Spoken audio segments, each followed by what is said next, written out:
Hello everyone and welcome back to Winter 89 Colors. My name is Melissa and I am here today with another, let's call it a tutorial video, shall we? Alright, so in today's project we are going to be working with Albrecht Durer pencils, the famous Faber-Castell watercolor pencils. So I'm going to be using these pencil to paper and then activating them after. So I've used these pencils in many different ways. I've been experimenting with them for a while, and the way that they best work really depends on the paper you're using and the effect that you're going for.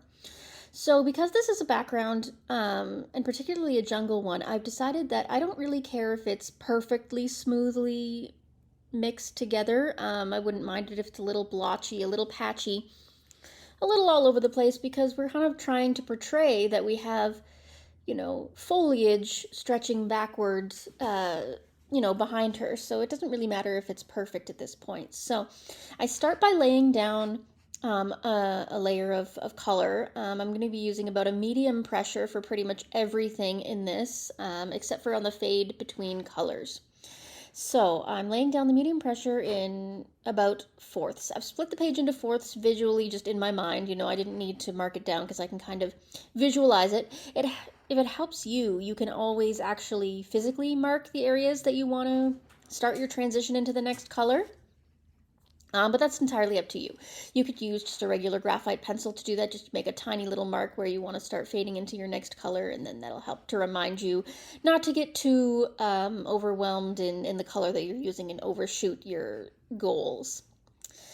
So yeah, in between every one of my little talks here, I am going to throw on some music and let you just do what it is that you need to do on this, but I'll be back as soon as we start transitioning into the next color. All right, well, enjoy the next few minutes and I'll be back with you.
Alright, so you'll notice I've been reducing the pressure in my pencil over the last few minutes, just fading out the colors so that it's a little bit easier to blend in with my next color.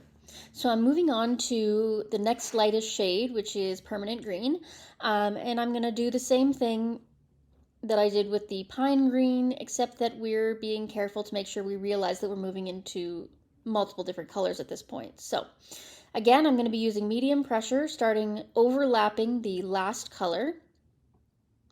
Because I faded out the darker color, it doesn't matter if I use harder pressure going over top of it with a lighter color. We're just going to continue this pattern. So I'm going to color up until about where I want my next color to join in, and then lighten off the pressure and continue that pattern for the next few colors. So I will be back again once you've had a chance to watch this, and we'll start when it's time to activate.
Alrighty, so now the moment of truth, folks.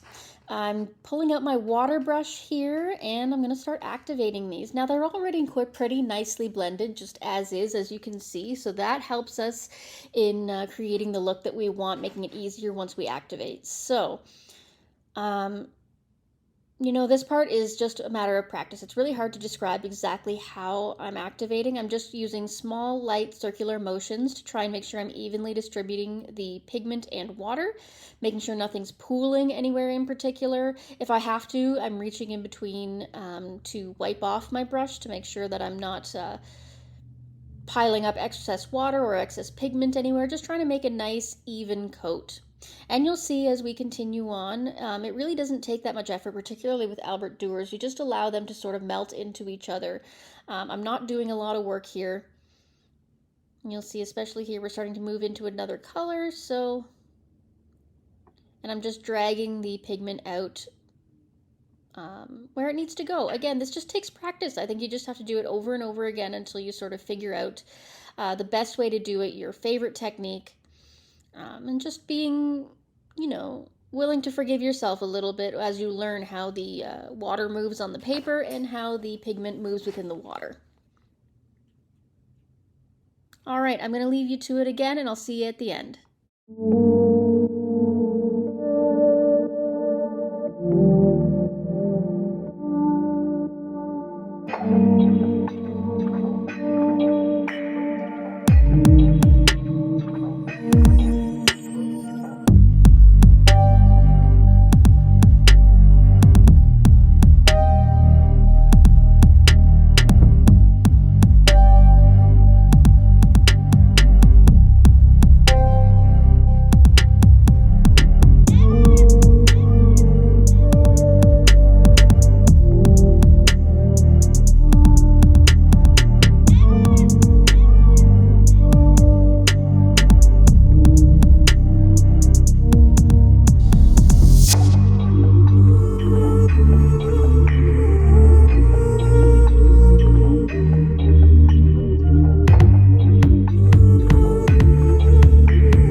Alright, at the end I noticed that we had a little spot that I had missed. I mean, I could have left it as maybe part of her dress or nightgown or whatever she's wearing, but I decided to fill this in with some more foliage. So I'm doing the same technique, just in a smaller area.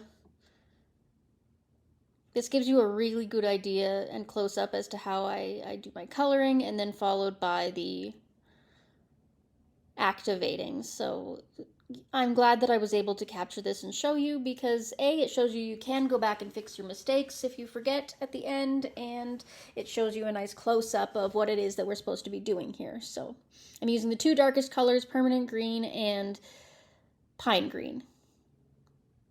So I'm just going over medium pressure with the second color here. I've already faded out the darkest colors, so that helps a lot.